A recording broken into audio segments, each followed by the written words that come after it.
If you've sailed with the Straw Hats, you know, One Piece is more than an adventure. It's those moments that hit you deep, when a smile, a promise, or a sacrifice reminds you why this story lives in your heart.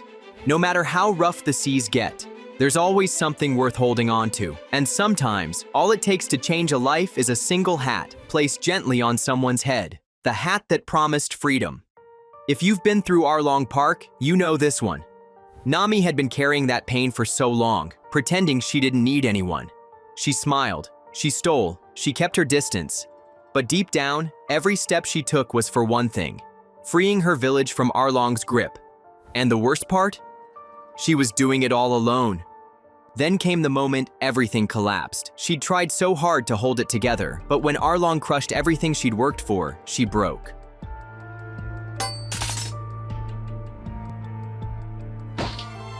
She fell to her knees, stabbing at that tattoo like she could tear the pain out of her skin, and finally, she screamed for help. And Luffy. Man, Luffy didn't even hesitate. He didn't ask for the details. He didn't need to know the whole story. He just walked up, took that straw hat, his treasure, the thing he swore to protect with his life, and set it on her head.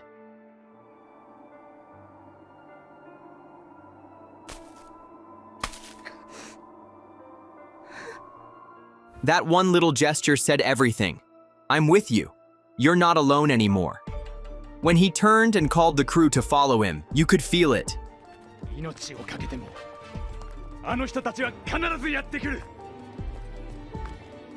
This wasn't just about beating Arlong. This was about saving Nami's heart. And for the first time, she let someone else carry the weight. But here's the thing about letting someone in. Sometimes it's not just about surviving. Sometimes it's about finally choosing to live for tomorrow, choosing life. Robin's story always hits different. She wasn't just another enemy turned ally. She was a girl who spent her entire life running from the world. From the moment Ohara burned, Robin was branded as a demon. Everywhere she went, people betrayed her. She learned to survive by expecting nothing and trusting no one. To her, life itself felt like a curse. And then came Eni's lobby. The Straw Hats were literally declaring war on the world just to bring her back. But Robin couldn't believe she deserved it. She was ready to disappear, to accept that her fate was to be hated and forgotten. But when Luffy screamed her name through the chaos, demanding she say it herself, everything stopped. She broke down. Years of silence, of swallowing her pain, finally erupted in one desperate cry.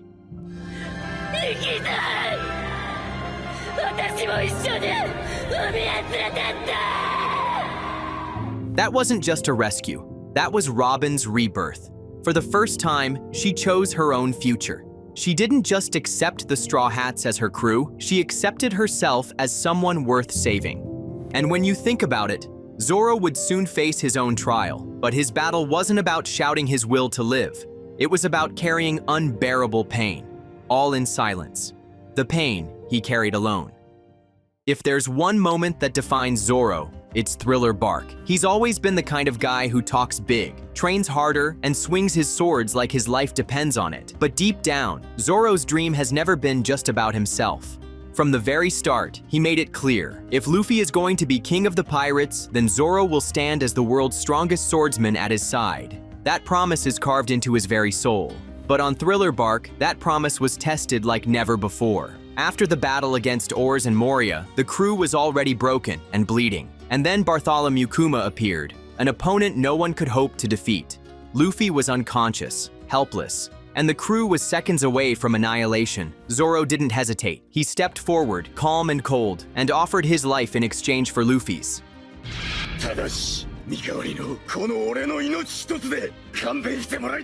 But Kuma didn't just want words.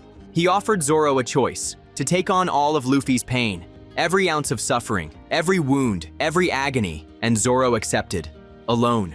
No one saw what happened, no one heard his screams.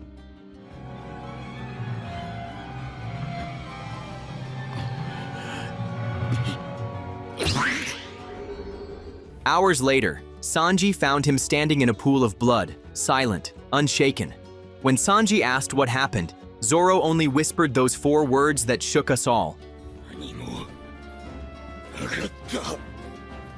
It was loyalty, it was pride, it was love for his captain, his crew, his dream. Zoro didn't need anyone to know, because for him, that sacrifice was simply what it meant to be part of the Straw Hats. But while Zoro carried pain in silence, another crewmate would carry something else. A farewell that never really ended, marked by a single letter on the back of her hand. Goodbye without goodbye. The Alabasta arc gave us battles, betrayals, and Baroque works conspiracies. But at the heart of it all was Vivi. She wasn't just a princess, she was a friend. She laughed with the crew, fought alongside them, and shared her dream of saving her people without bloodshed. For a while, she wasn't royalty, she was a straw hat. But when the dust settled, Vivi faced a choice. Stay with Luffy and chase freedom across the seas, or return to Alabasta and rebuild a broken kingdom. And Vivi, being who she was, chose her people. It was the right choice, but it didn't make it hurt any less. The part that destroys me every time? The farewell.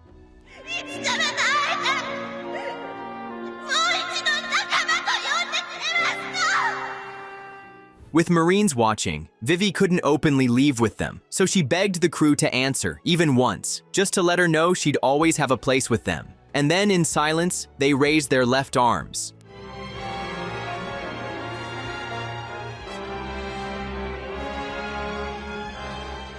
No words, no need for them. Just that one symbol, the X they'd carved into their skin as proof of their bond. It was their way of shouting, "Of course we're still your friends," without saying a single thing. Vivi couldn't sail with them, but she never stopped being one of them. That silent goodbye became one of the loudest declarations of love in the entire series.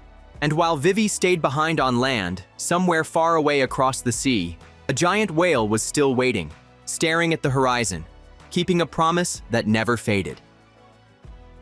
The whale who never stopped waiting. Laboon isn't just a whale.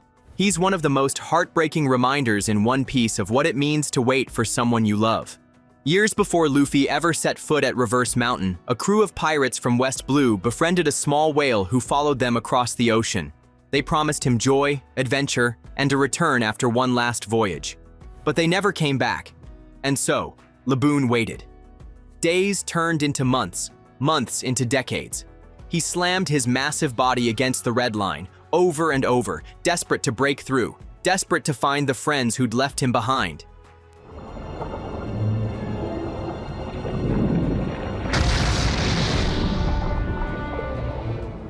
It wasn't anger, it was hope. A stubborn, painful, unshakable hope. When the Straw Hats met him, it would have been easy to see a monster whale gone mad. But Luffy saw something else.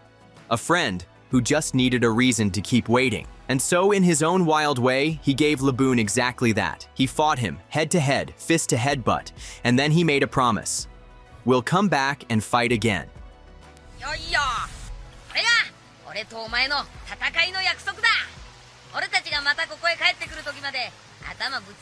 It wasn't the promise Laboon was waiting for, but it gave him something he desperately needed. A tomorrow, someone else to believe in, someone else to wait for.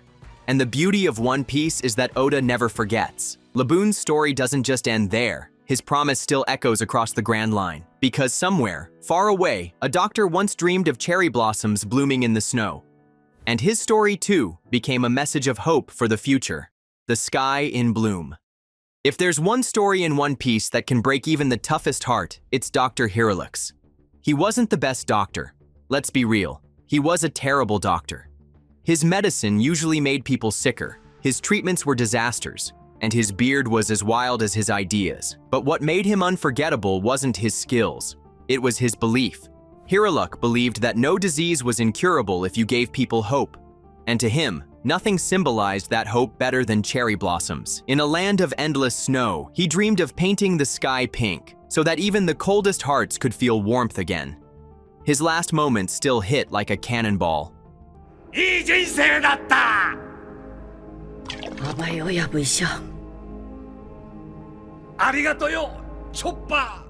Standing before the soldiers of Drum Kingdom, cornered and hopeless, he laughed in the face of death and declared, "A man dies not when he is shot, nor when he eats a poisonous mushroom. A man dies when he is forgotten." Years later, his dream bloomed for real. With the help of Dr. Kureha and her fireworks, the winter sky above Drum Island exploded in pink blossoms.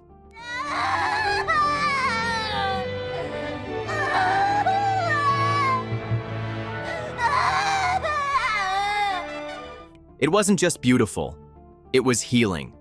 For Chopper, who had carried the weight of his mentor's death, it was proof that Hiraluk's words had come true. His dream lived on, and so did his spirit. Cherry blossoms in the snow, a message of hope that no one could ever erase. And yet, even as dreams bloomed in the sky, some hearts were bound by chains at home, chains that only a mother's final words could break. A mother's last gift. Nami's story isn't just about maps and money. It's about love, and that love starts with Bellamere. She wasn't rich, she wasn't powerful, and she definitely wasn't perfect. But to Nami and Nojiko, she was everything. She chose them.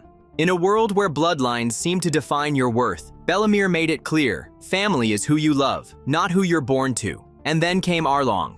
That day is burned into every fan's memory. The fishmen stormed the village, demanding tribute for every life. Bellamere didn't have enough to pay for herself and her 2 daughters. She had one chance to lie, to say she didn't have children and save her own life.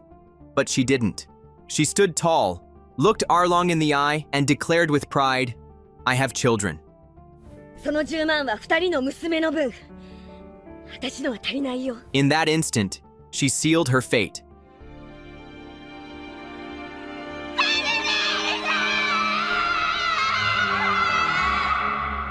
Her life ended, but her love lived on, in the girl she protected with her last breath. For Nami, those words became both a wound and a strength. The day she lost her mother was the same day she realized just how fiercely she was loved, and that love stayed with her, even in her darkest moments.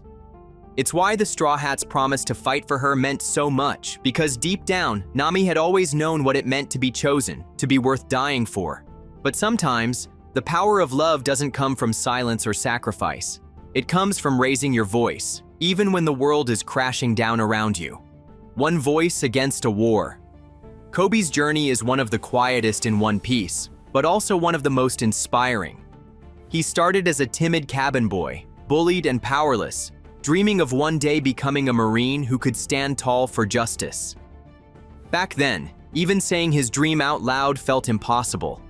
But then came Marineford, the battlefield of monsters, admirals, warlords, Whitebeard himself. And in the middle of all that chaos was Kobe, a rookie shaking in his boots. People were dying left and right. The war showed no sign of stopping. And for a kid like him, it would have been so easy to stay silent, to let the tide of giants and legends sweep him aside. But Kobe didn't stay silent. He did the unthinkable. He stepped forward, stood in front of Akainu of all people, and shouted for the war to stop.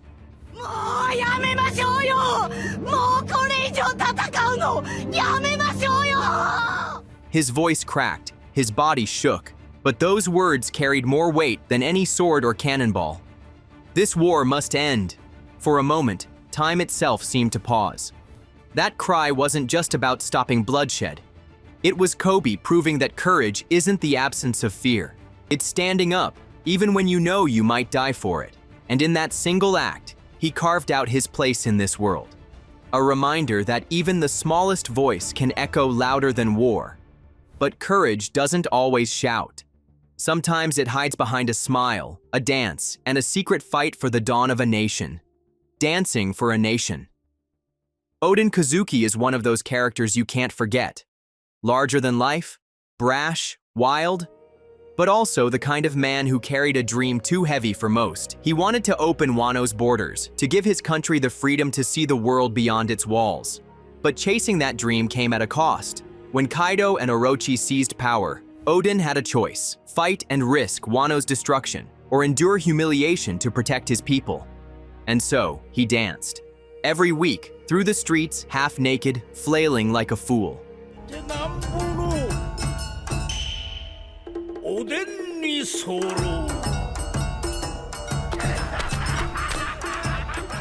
His people jeered, his reputation crumbled. Even his family struggled to understand. But what they didn't know was the truth. Oden's foolish dance wasn't madness. It was sacrifice. A deal with Kaido to keep his country safe for 5 long years. 5 years of being mocked, spit on, and forgotten, all while carrying the weight of hope alone. And when the truth finally came out, Oden didn't run. He stood in a boiling pot, his body burning, and held his retainers above him so they could live. これでは生き恥をさらすようなもの。 His final smile wasn't one of defeat, but of triumph. He had carried his nation's dawn on his shoulders until the very end. Odin's dance looked like shame to the world, but it was the purest act of love for his people. And that same love, quiet, unspoken, but powerful, once burned inside a father who had nothing but bread and a locked door to give his son. A father's love in silence. Before he was Blackleg Sanji, before the kicks and the cigarettes, he was just a starving boy on a rock in the middle of the sea. That shipwreck with Zeph wasn't just a survival story. It was the beginning of the bond that shaped the Cook we know today. When their ship went down, Zeph and Sanji were stranded on a barren cliff with nothing but 2 sacks of supplies. Zeph gave one to Sanji, saying it was food, and kept the other for himself. Weeks passed. Sanji rationed every crumb, convinced the old man had a feast hidden away in his bag. His anger grew as his hunger sharpened, until he couldn't take it anymore. He stormed over, ready to steal what he thought was Zeph's hoard, and found nothing but treasure.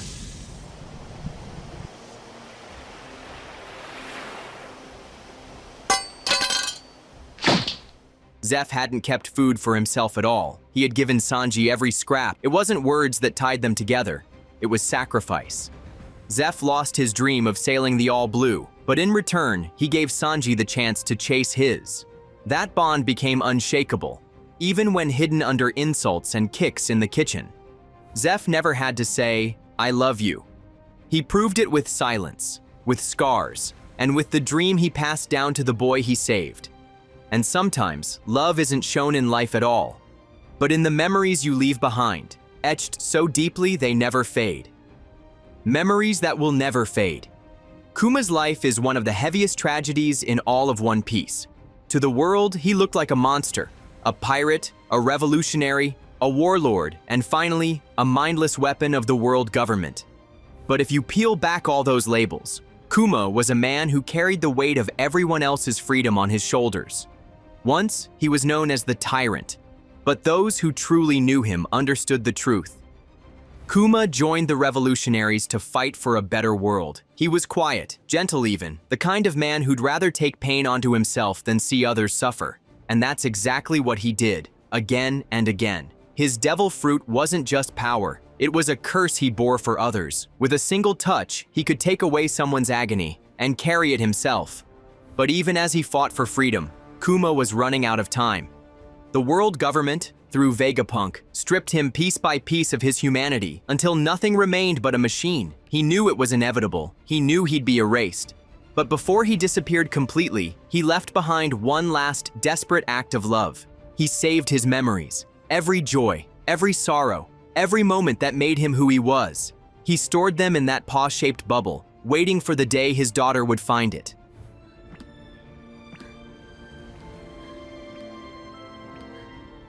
For Jewelry Bonnie, discovering that bubble wasn't just painful. It was like touching her father's soul. All the years she thought he'd abandoned her, all the anger and confusion melted into tears as she realized the truth.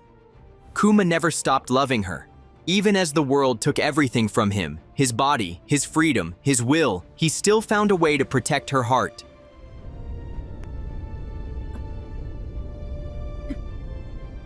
Kuma's life teaches us something that echoes through One Piece. A man doesn't die when his body is destroyed. He dies when his love, his memory is forgotten. And Kuma made sure that his daughter would never forget. And when we think about love that lingers beyond death, we can't help but remember another man who gave everything for a child he didn't have to save. A man whose name still echoes in Law's heart to this day. The smile that saved a child.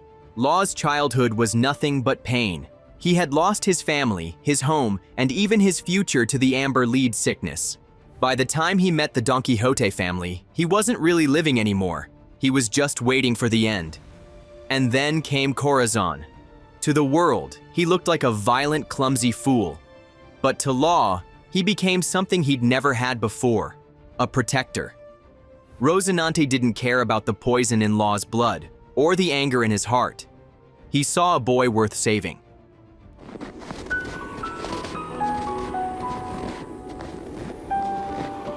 He carried Law through fire and betrayal, risked everything to steal the Ope Ope no Mi, and gave the boy one last chance at life. オペオペの実だ。 But the cost was everything. When Doflamingo's bullet finally struck him down, Corazon didn't cry, didn't beg, didn't curse his fate. He smiled. Even as his strength faded, he shielded Law in silence with his devil fruit, ensuring the boy could escape.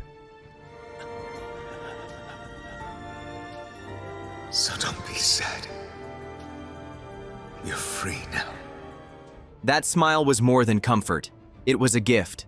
The moment that turned a boy ready to die into a man who would fight to live. Corazon's life ended there. But for Law, it was the beginning of everything. And that's the thing about sacrifices in One Piece. They don't disappear. They live on in the ones who carry them forward. Just like Pedro's final act of hope for the new generation. A life for the new generation. Pedro wasn't a captain, or a pirate with a grand fleet, or a man chasing fame. He was a warrior of the Minks, a man who had already lost too much, but who still carried a belief that the next generation would bring the world into the dawn. By the time he sailed with the Straw Hats, Pedro knew his candle was burning low. Big Mom had already taken years off his life, and he could feel the end drawing closer. But instead of despair, he wore that knowledge with pride. To him, death wasn't the end, not if it meant lighting the way for those who would come after. That's why his last moment still echoes.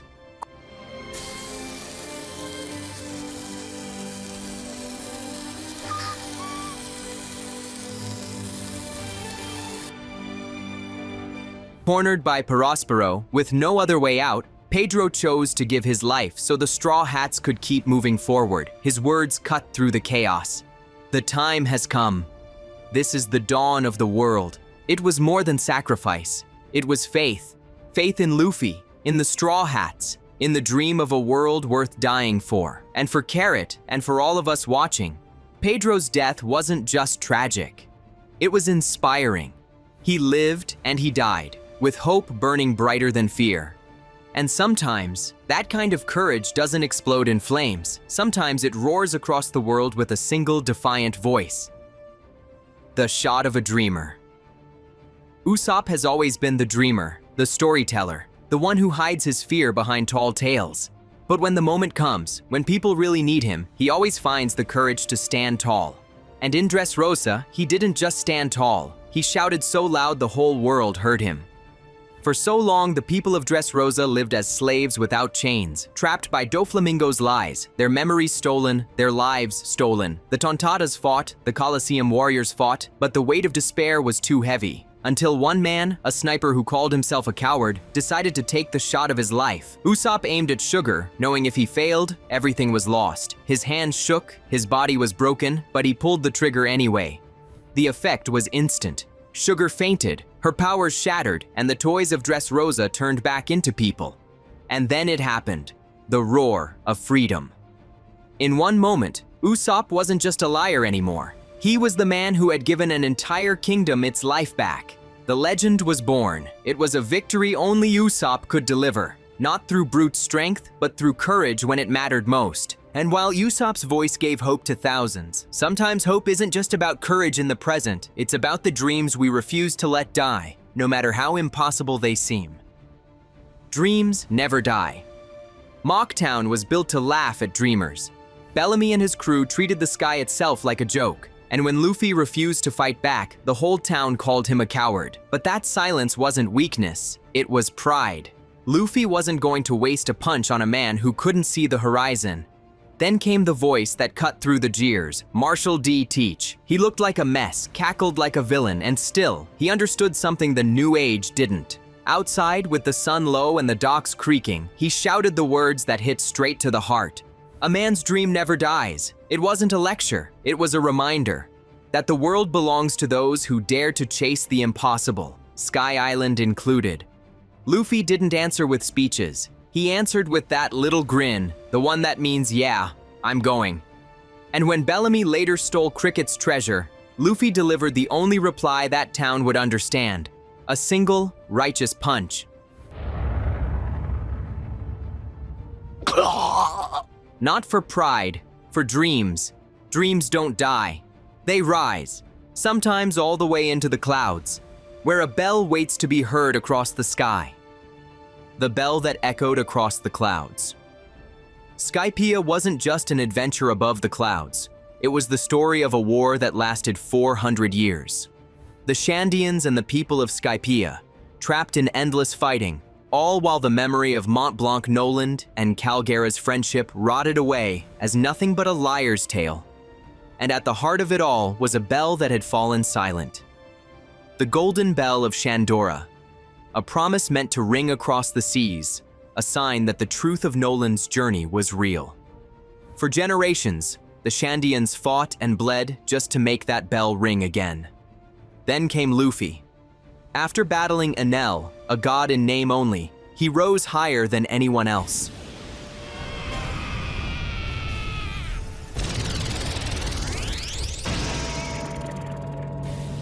With everything he had left, he smashed that bell with his fist, and the sound thundered across the heavens.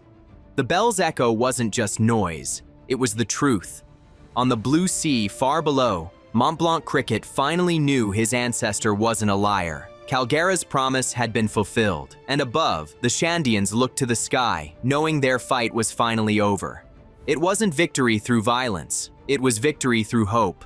The sound of peace, carried in a bell that reminded the world that dreams and promises can echo forever. But for Sanji, the truth couldn't be shouted or rung across the skies. It had to be faced quietly, in the rain, when his own heart could no longer hide what he truly felt. The rain that couldn't wash away his heart. Sanji has always been the gentleman, the flirt, the cook who hides his pain behind a cigarette and a smile. But behind the jokes and the bravado, his heart has always been heavy, shaped by a childhood he never asked for. When Whole Cake Island came, Sanji was forced to face all of it. His abusive family, the marriage he didn't want, and the crushing fear that the people he loved most, the Straw Hats, would be destroyed because of him. And so he did the only thing he thought he could: push them away. He fought Luffy with fists that shook, screaming words he didn't mean, hoping his captain would turn back.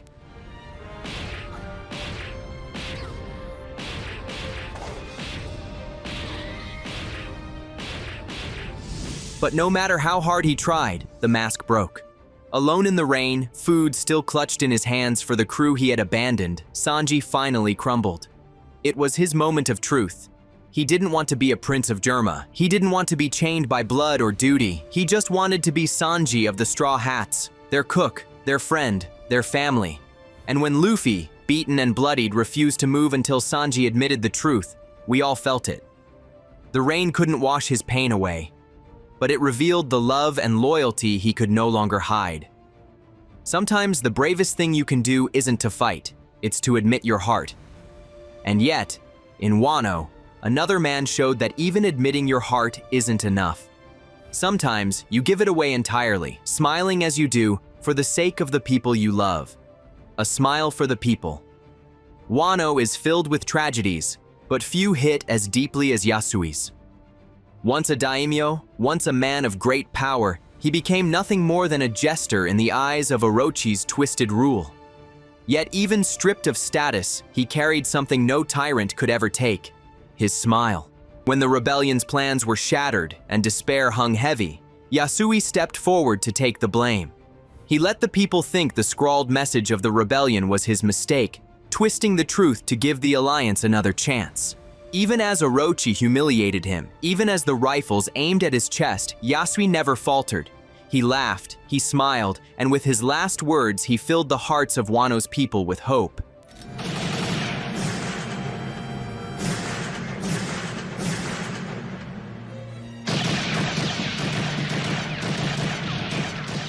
It wasn't the smile of a fool. It was the smile of a man who had carried suffering in silence and chose to die giving his country a future. His sacrifice turned pain into courage, despair into resolve. For the people of Wano, Yasui's farewell wasn't an ending. It was a spark, a reminder that dawn always begins in the darkest night. And sometimes, even the hardest warriors carry that same spark, a love so strong it burns brighter than the battles they fight. The man who loved beyond battle. In One Piece, even enemies can break your heart, and no story proves that better than Senor Pink's. At first glance, he looks ridiculous. A grown man in a baby bonnet, crawling on the battlefield like it's a joke. But behind that strange costume is one of the saddest and most human stories Oda has ever told. Once, Senor Pink was just a man in love. He had a wife, a home, and later, a child. But tragedy struck twice. First when his wife discovered he was a pirate, and then when their son passed away. His wife, crushed by grief, fell into a deep coma. From then on, Pink wore the baby outfit, not as a gag, but as a tribute to the son he lost, and as the only way to bring a smile to his wife's face, even if she couldn't open her eyes. That's why, when he fought Frankie in Dressrosa, it wasn't just fists colliding. It was pride. It was love. It was two men who understood what it meant to carry pain with dignity. By the end, Frankie bowed to him, not out of pity, but out of respect. Senor Pink may have been an enemy, but his story reminded us of one of One Piece's greatest truths. Even pirates, even villains, can carry a love so deep, it defines their very existence. And nowhere is that truer than with mothers, whose love can shape a child's entire world, even if it's the last gift they ever give. Tears that healed. Koala's story is one we almost never hear spoken aloud, but when you piece it together, it's one of the most heartbreaking in One Piece. As a child, she was a slave, branded, beaten, and stripped of her freedom. By the time the fishmen freed her, she didn't even remember how to live like a normal child. She bowed, apologized, and smiled through her fear, because crying had been beaten out of her. Fisher Tiger carried her back home, but the scars stayed. Koala grew up hiding her pain, working with the revolutionaries, smiling politely even when her heart still trembled. And then came the moment when all that silence finally broke.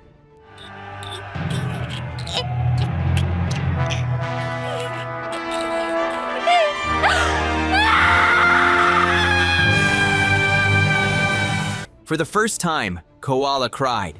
Not the forced, fearful tears of a slave, but the raw, healing tears of someone who had finally found a place where she could be safe. It wasn't weakness, it was freedom. The freedom to feel, to grieve, to let others see her pain without fear of punishment. In that single release, years of chains fell away. Koala's tears weren't just for herself, they were for every child who had ever suffered in silence. And through them, One Piece reminded us of its greatest treasure, hope. One Piece has always been more than just pirates and treasure. It's the moments that stay with us. A smile in the rain, a bell in the sky, a farewell without words, a sacrifice that carries love. Each one reminds us that even in the darkest seas, there's always light waiting to guide us forward. Because dreams don't die, bonds don't break, and hope is the treasure we all share as we sail with the Straw Hats.